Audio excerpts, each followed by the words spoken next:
This introduction, this collection of writings in the Cepher, pronounced Cepher, is a restoration of the books traditionally recognized as set-apart scripture and also includes certain writings retained in the Dead Sea Scrolls.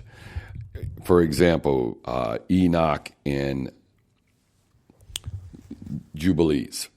Together with the recaptured writings of the Cepher, Jasher, and the Apocalypse of Baruch II, the second Baruch. The recapture of those books recognized in the Septuagint and is completed with the last two writings of the Maccabees, 3 and 4.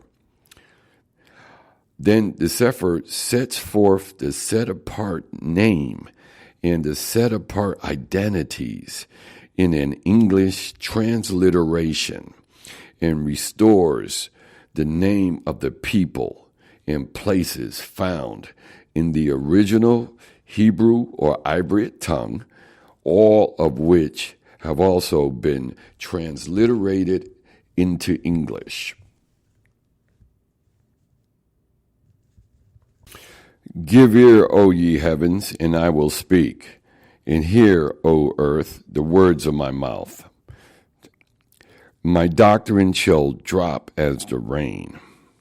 My speech shall distill as the dew, as the small rain upon the tender herb, and as a shower upon grass. Because I will publish the name of Yahuwah. Ascribe ye greatness unto our Elohim.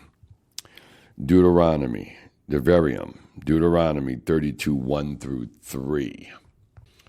I will declare your name unto my brethren. In the midst of the assembly will I praise you. Psalms 22:22.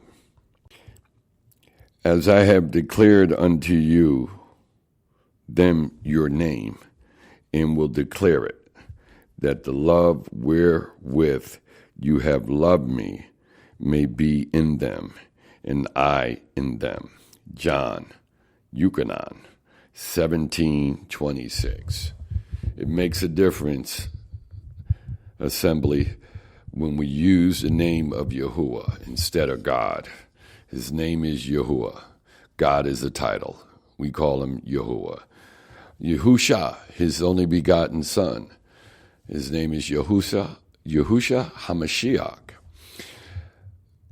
Watch how your life changes when you start referring to the Father and the Son by their Ibriot or Hebrew name, because they came to the Hebrews. And as a result, they provided salvation to all people that believe.